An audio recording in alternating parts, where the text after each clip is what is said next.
Haven't heard it by now. Um, yeah, I'm coming back in October to this channel.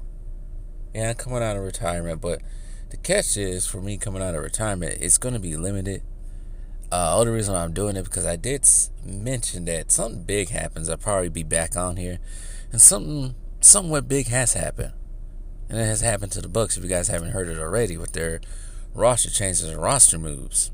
So yes, I'll be back in October, limited. It's not even a word, but it'll be limited. But it'll be up throughout the whole season. But it's not going to be what it used to be because this channel, believe it or not, some people don't see the behind the scenes when it comes to being on YouTube and making content every day. It takes a lot out of you, believe it or not, especially when you have other priorities such as a job, too, that you work for 12 hours a day. So it takes a lot out of you to make all these make all these videos. So it will be limited starting October, whenever the season starts, October, November. But with that being said, the roster moves that the Bucks have made are being ridiculed. And it's funny that those roster moves are being ridiculed because all I'm seeing on YouTube from bonehead content creators and BSPN, as Two Raw calls it, it's just massive, just hate for the Bucks. It's like, and I heard this on ESPN Milwaukee, which is not like the rest of the ESPN company in itself, but someone said on there that a lot of these people, all these insiders and people like Stephen A. Smith and all the rest of these weirdos that got channels on here, they all said that they got some type of weird obsession with Giannis. It's like, at first, they hated him. And I said this before, they hate him when he's with the Bucks, right? They hate everything. And this especially happened after he decided to re-sign with the Bucks going into the finals run they had. They absolutely hated that he signed with the Bucks again. And they just hated him for the whole entire season, pretty much. They found different ways to critique him, different ways to poo-poo the ring that they won. They didn't want to talk about the Bucks, just like they didn't want to talk about the Denver Nuggets after they won, just like they don't want to talk about the Oklahoma City Thunder after they won. And you could say because of small teams, but it's just like, if a team has won the NBA championship, no matter they come from LA or freaking Cleveland, or, well, that's a different story right there. I can't say Cleveland because that would have LeBron, but if they came from Denver, Oklahoma City to LA to Miami, it doesn't matter. It should be equal fanfare. But of course, we know how ESPN rolls and other sports media rolls when it comes to that. But yeah, they ridiculed Giannis's one ring.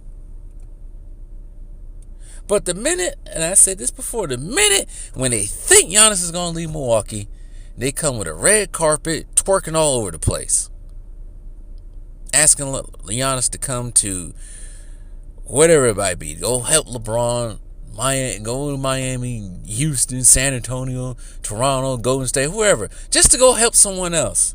As someone who is a top 75 player, not saying that there's been other top 75 players who left their team and went to go help another top 75 player, but the one I'm thinking of the top of my head right now is Charles Barkley, but that's a different story because Charles Barkley is pretty much out of his prime, or towards the end of his prime when he went from Phoenix to Houston. But Giannis is still pretty much in his prime. Now, why in the hell would he go run his ass to go help someone else? Especially one of the ones I was hearing, oh, he needs to go help women. Why the oof. Stop myself from swearing. Why in the hell would he go help someone else? Like Victor Wembanyama, who hasn't done nothing in this league yet. Except winner Rookie of the Year, but he hasn't done anything yet. He ain't even got to the playoffs yet. So why would he go help him?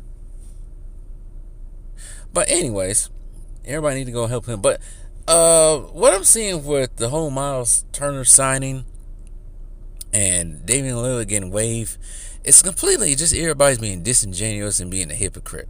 about it. Because if the Bucks did not do this and a different team did this, let's say it's a Laker team did this or the Heat did this or something like that, no one would bat an eye. But since Milwaukee did it, and this was a way for Giannis to stay in Milwaukee, certified now, everybody just loses their minds. Yeah, that's Heath Ledger's Joker right there.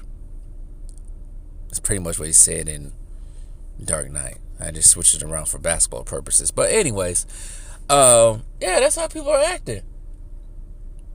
I'm just seeing all kinds of crap on YouTube right now. Oh, this is desperation. This is that. So what would you want the Bucks to do? Keep the same team? Or you rather watch Giannis? I asked my own question. They'd rather see Giannis somewhere else. But Steph Curry can stay. LeBron can probably stay in LA, for example.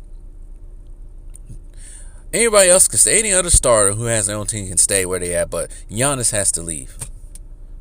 But then again, they're doing the same thing with Jokic. Jokic had to leave. Why Jokic got to leave? Jokic is good where he's at. That's his kingdom. Denver has become Jokic's kingdom. Just like Milwaukee has become Giannis's kingdom. Yeah, that used to be a thing when players used to stay on the team that drafted them. With a few exceptions, but that happened towards the end of their career. Like Hakeem and Karl Malone, for example. But Kobe, LA was Kobe's kingdom. San Antonio was Tim Duncan's kingdom. Dallas was Dirk Nowitzki's kingdom. Just because you got Baldy 1 and Baldy 2 now on a podcast with each other that decide to switch teams over and over again doesn't mean that Giannis has to join them and do the same thing. That's why I had the utmost respect for Steph Curry, because he never tried to, well, then again, top 75 player joins another top 75 player in Kevin Durant, but that's kept more on Kevin Durant than anything. But I did hear that Stephen Curry did try to sway Kevin Durant over to Golden State, but Stephen Curry, like, you don't join our team, or you join our team. It is what it is. It's whatever. It's completely ridiculous.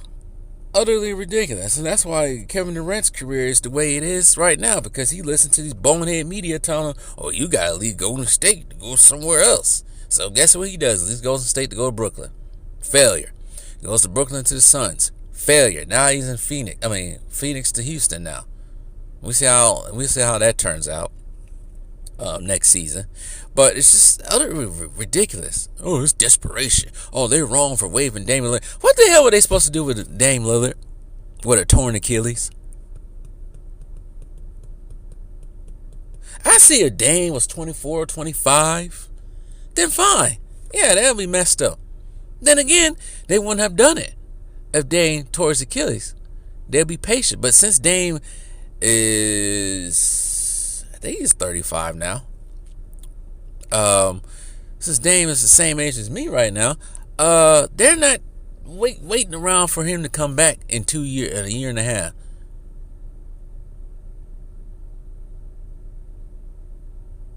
Kevin Durant going to Houston is desperation right there. That man hasn't been to the NBA Finals since 2019. He hasn't played in the full NBA Finals since 2018. That's desperation right there. That's somebody who's trying to prove everybody wrong. But realize his time is ticking every day. His time is very thin at this moment in his career. Because if he don't win here, that's it. He don't win in Houston, that's it. And I don't think Houston's they're going to be great, but I see absolute disaster. But then again, they got Ime Udoka, so that might help a little bit. But I see absolute disaster if I think is the way it's going to go with them. Because I think getting rid of Dylan Brooks might be, I don't know, we'll see. So now they got Steven Adams and Clint Capella too. I don't know how that's gonna work either. And old boy, I can't think of his name right now. Old boy who just became an all-star last year that can pass and rebound. But yeah, the media is absolutely obsessed with Giannis right now. I just find it funny every time it's time for Giannis. They think it's time for Giannis to leave. They get out the red carpet, start twerking all over the place. But when he doesn't leave, it's back to Giannis ain't this anymore. Stephen A. Smith already did it with the Giannis underachieve. I'm glad many people are freaking destroying Stephen A. Smith for that stupid ass comment, because if one thing, if somebody underachieved in their career, that's Stephen A. Smith. If someone underachieved out of this whole equation, that's Stephen A. Smith's hairline. That's underachieving right there. That motherfucker been receding since 1994. That fool was born with a receding hairline. Forget 94. Since he came out of his mama's womb, that freaking hairline has been receding ever since. Receding like the Red Sea. Actually, Dead Sea at this point. But anyways, yeah. Coming back in October, y'all. Whenever the season starts. Yep. It's not that, oh, I need the money. Nah, I got to talk about how this Buck season is. I'm very intrigued by how this Buck season is gonna go. If it didn't went the way that's going now, then I wouldn't come back. But since they got Miles Turner, they re-signed everyone, and they still can make another move out there, which I'm predicting, and hopefully they try to get Jrue Holiday from Portland. And everybody thought he's too old. It's not always a matter of age. It's about intelligence and experience, and what Jrue Holiday can do for someone like Kevin Porter Jr. But we'll see what happens with that. I'm expecting great things from the Bucks this season, and it's not just the Bucks this season. I like what Denver has done. I wish I could see the Bucks and Denver in the finals, but I don't think that's gonna happen. But I like what Denver has done. I like what Orlando is doing. Believe it or not, I can't say I like Orlando, but I like the way they play. I don't know what it is. Maybe because I play with Suggs' brother. I don't know what it is. But anyways, I like what Orlando's doing. I kind of like that they got new teams, new life out there. And I think last season pretty much told you that the old guard out here, the ones that the two knuckleheads on the podcast with each other, telling lies about their careers, that they're fading them out of there, and you got the new blood coming in there. And they need to. I was listening to a live stream, Ticket TV's live stream yesterday. I was tempted to get on there, but I didn't feel like dealing with all them people yelling and shouting at each other there. But one guy said something that we all been saying, that the NBA just needs to just let go of these old dudes, meaning Kevin Durant, Homelander, James Harden, even Kawhi, Paul George. Shoot, somebody even say Joel Embiid. I don't think he's part of the old guard, but he act like it. All these injuries, but people like that, they just need to be escorted out the league. And it's funny I ain't say Steph Curry, because Steph Curry is very likable, and he don't be doing those hooting and on podcasts and complaining. But people like that, we always got excuses. And I can't always say Kawhi, because Kawhi has been pretty much quiet, but we know how it is with Kawhi. But his teammate like James Harden, just get them out of the league. Just push them away. We're done with them. Their time is gone. Their time is past. When they got in the league, shoot. When LeBron got in the league, I was still in middle school. Some people weren't even alive yet. Some of his weak ass fans weren't alive yet at this point. But people like that, they just need to go. They need to be escorted out the league. We no longer need them. We're fine without them. The new blood, the new youth out here moving that's going on. People are starting to like that. And I think that's the only way the ratings going to go up, if they get rid of people like that. People like Katie and Kim. Their story is over. They're just doing DLCs and post-credit scenes that don't make no sense right now. People who should be at the top of the league, face of the league, people like Jokic, Giannis. Trying to think of people in their early 30s. Those should be at the top right now. People like that. And then you got your next group with Tatum and I forgot to add Damian Lillard to the lead. They need to push out of there too, but they need that Tatum and Shea and them people who've been in the league. And then you got your new, well, you need to put John Morant and Anthony Edwards in there. And then you got these newer guys coming up. I like Victor Wembanyama. People like that. I can't think of anybody else off the top of my head that's around Victor Wembanyama's age. But that's when they need to start pushing. We're done. We're done with James Harden. We're done with LeBaldi James. We're done with freaking dead grass Kevin Durant. We're done. We're done with people like Dame Lillard. We're done with the Joel Embiids. Finito. Finito in the sun for them. They doing it in the NFL? I don't know why. Well, the NFL is a different monster right there, but even Tom Brady did stay around a little bit too long, but even he knew it was time to give it up. LeBron is not realizing it's time to give it up. Aaron Rodgers finally came out last week and said, "This is my last season. It's time to give it up." Aaron Rodgers has been in the league since I've been in high school. Well, I was in high school when he was drafted. I think I was a freshman in high school when he was drafted. It's time to give it up, man. We're done. Finito in the sun for these guys. It's over. When they start telling lies and making up stuff and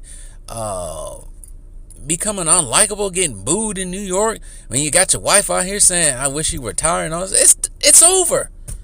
You're 40 years old. I don't understand what else can you bring to the league that's gonna help a league win. Help a team win. Go home. Sit your ass down. Play with the kid you got left. Spend time with her. I'm talking about LeBron, of course, but spend time with her. Spend time with your wife. Repair your marriage. Whatever you got to do. And go do that. You're done. Kevin Durant, go find a woman. Go start a family. You're done. James Harden, go church. Find a nice one. You're done. We don't need y'all no more. Go sit at home. But anyways, I feel like I've gone on long enough with that. I'm just saying, these guys are just won't leave. Go home. Take your ball and go home. Throw your shoes on the freaking power lines and stay your ass at home. Go play golf. I still haven't said Stephen Curry because he ain't like that, but I think Stephen Curry knows when his time is done. I think he realized his time is coming close soon. I think he's even spoke about it recently. Jimmy Butler's another one of them. Go, whatever you got going on in your personal life that was put to the media a couple months ago, go fix that. Basketball is not the end. I'm going to try to say what LeBron said. Basketball is not the it be all, whatever the crap he said. I can't even say it. That's how ridiculous to say. But it's not the end all be all. It's not everything. I realize it's a sport that they love, they have passion for. But when your time is in, your time is up. Kobe knew his time was up, so he left. Tim Duncan knew his time was up, so he retired. All these dudes knew when the time was up. When they realized they couldn't do the same things they couldn't do anymore that they did when they were in their prime, they hung it up. But anyways, rant over.